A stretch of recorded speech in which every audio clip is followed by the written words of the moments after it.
మీరు అప్పుడు ఏం చేస్తున్నాడా? నేను లెక్చరర్గా వర్క్ చేస్తుండే, ఐటీకి రాకుండా. లెక్చరర్గా వర్క్ చేస్తున్నాడు. ఎందుకు మానేశారు మరి? ఇంకా నచ్చలేదు. ఎందుకు నచ్చలేదు అనేది కూడా చెప్పిన కదా. ఇప్పుడు నువ్వు అన్నావు ఇంతకుముందు, అన్న టార్గెట్ అవుతున్నావు, కుట్రలు చేస్తాడు, కుతంత్రాలు చేస్తాడు అంటే నాకు ఎక్కడికి వెళ్ళినా ఈ పంచాయతీ ఉందబ్బా. ఎక్కడికి వెళ్ళినా కూడా బెల్లంపల్లిలో ఉన్నప్పుడు ఉండేది, భూపాలపల్లికి వచ్చినాక వచ్చింది. బెల్లంపల్లి ఉన్నప్పుడు కూడా నేను 20-21 సంవత్సరాల వయసులో నేను సెక్రటేరియట్ చుట్టూ, అసెంబ్లీ చుట్టూ తిరగాల్సిన పరిస్థితి వచ్చింది. భూపాలపల్లికి వచ్చినాక కూడా చాలా మంది ఇన్స్టిట్యూట్ ఓనర్స్కి నేను టార్గెట్ అయినా. నేను ఇప్పుడు అంటే నేను ఏంది అంటే ఎంతసేపు ఈ వెల్ఫేరు, ఈ సోషల్, ఈ పిల్లల్ని మార్చాలా, ఏదో ఇవ్వాలా ఈ దీంట్లో బతికే రకం నేను. ఎందుకంటే నేను పెరిగినదంతా కోల్ బెల్ట్ ఏరియా. బెల్లంపల్లి ఉన్నప్పుడు కూడా ఒక సిస్టమ్కి ఎదురెళ్ళిన వ్యక్తి నేను, కంప్లీట్ సిస్టమ్కి ఎదురెళ్ళిన వ్యక్తి.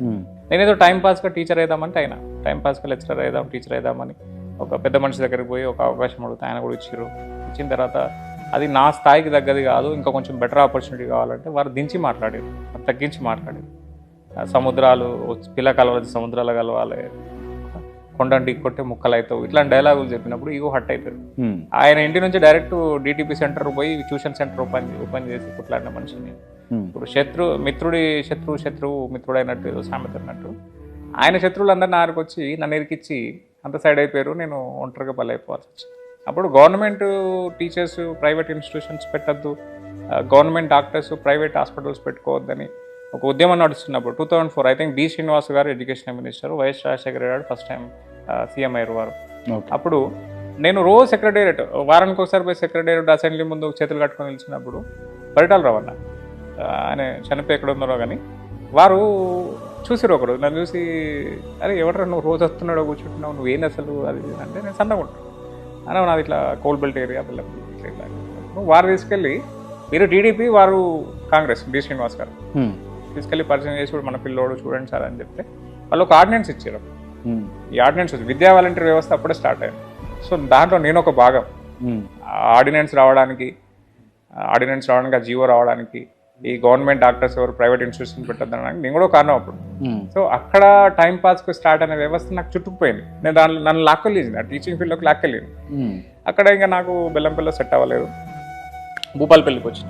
నేను ఐటీకి వచ్చే ముందు నేను పీజీకి ప్రిపేర్ అవుతున్నా, డిగ్రీ అయిపోయింది, PG prepare. I think I was 22 years ఉన్నా నేను అంతే.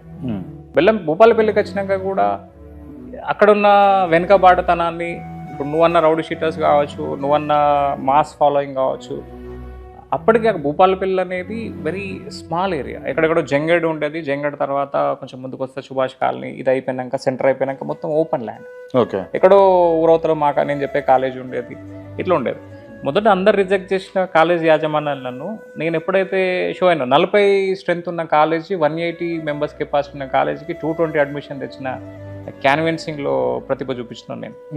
అది చాలా కాలేజీలకి మంట పుట్టింది, చాలా కాలేజీ యాజమాన్యాలకు మంట పుట్టిన తర్వాత నేను టార్గెట్ అయినా. నేను ఒక ఐఐటీ సెంటర్ పెడదామని చెప్పి అన్ని జూనియర్ కాలేజీ పిల్లలకు చెప్పి, మా కాలేజీ యాజమాన్యానికి, నేను పనిచేసే కాలేజీ యాజమాన్యానికి చెప్పి పర్మిషన్ తీసుకొని, అది బేసిక్గా వాస్తవంగా చెప్పాలని నేను ఆర్థికంగా కూడా నిలదొక్కున్న టైం.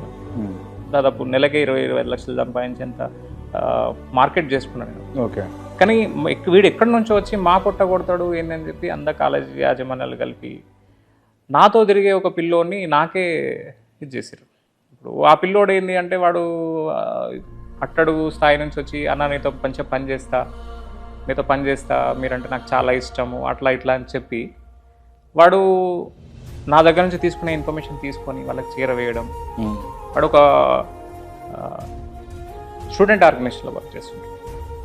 సో నేను అందరితో ఎట్లా అంటే, నేను వాళ్ళకు నాకు ఎంత 2-3 ఇయర్స్ గ్యాప్ అంతే ఏజ్. నేను ఒక లెక్చరరు, స్టూడెంట్స్ 2-3 ఇయర్స్ గ్యాప్లో వాళ్ళు ఏం చేస్తారు, తీసుకొని అన్న మంచిగా చెప్తారు, అన్న మీరు అట్లా, అన్న మీతో నేను పొంగిపోయి దగ్గర తీసుకున్న తర్వాత అన్న సడన్ ఆ అబ్బాయి కొంచెం ఒక యాంటీ సోషల్ ఎలిమెంట్ లాగా, లేదా ఒక స్ప్లిట్ పర్సనాలిటీ లాగా బిహేవ్ చేసి ఇది చేస్తున్నప్పుడు ఒకరోజు మేము ఆ భూపాలపల్లిలో ఒక జూనియర్ కాలేజీ వాళ్ళు ఏదో కాలేజ్ వ్యాన్ కొంటే, సార్ మీరు కూడా రావాలంటే నేను మా కాలేజ్ చైర్మన్ కలిసి లంచ్కి వెళ్ళినాం.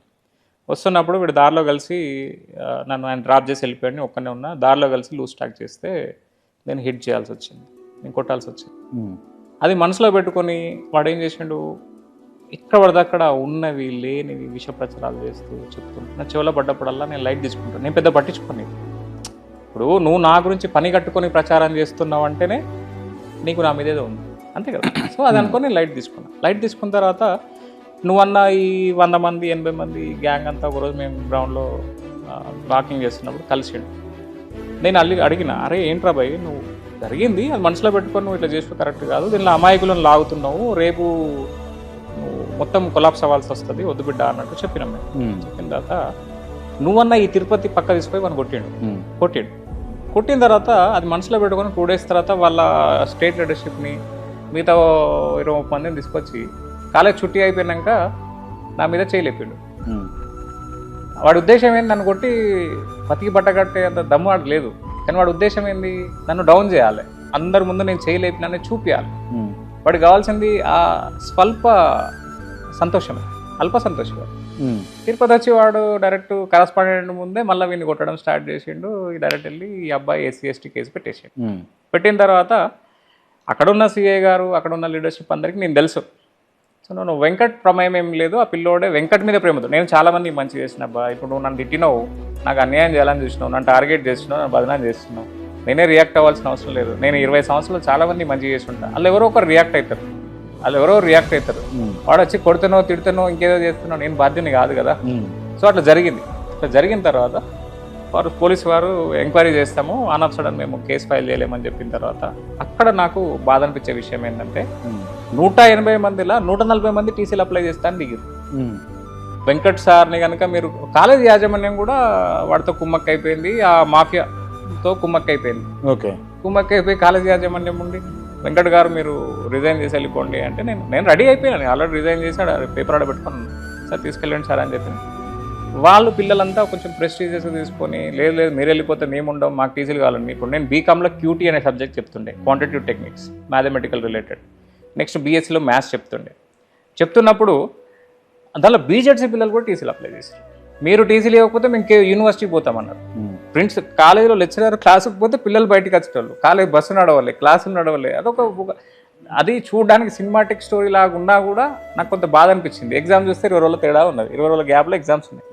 లాస్ట్కి మళ్ళీ కరెస్పాండ్ వచ్చి ఇదంతా మీరే చేస్తున్నారు మాకు తెలుసు, అయినా కూడా పిల్లలు కోరుకుంటారు కాబట్టి మీరు ఉండాలి అంటే పిల్లల భవిష్యత్తు కోసం ఉండి 20 రోజులు ఎగ్జామ్ జరిపించి నేను బయటకు వచ్చాను. కానీ ఆ క్షణం డిసైడ్ అయినా నేను, ఈ ఫీల్డ్కి నేను సెట్ కాదేమో అని డిసైడ్ అయినా. ఎందుకు అంటే ఆవేశం ఆపుకోలేను, అగ్రెసివ్, ఆరగెంట్. టీచింగ్ ఫీల్డ్లో ఏంది రాత్రంతా వారు కష్టపడి చదువుకొని పొద్దున వచ్చి చదువు చెప్పాలా అంటే ఒక మిడిల్ క్లాసు ఒక నార్మల్ లైఫ్ లీడ్ చేసే పర్సన్గా టీచర్గా పనిచేస్తాడని నేను నమ్మేట్టున్నాను. సో వద్దనుకున్నా కార్పొరేట్ సైడ్ వచ్చినా సెటిల్ అయిపోయాను.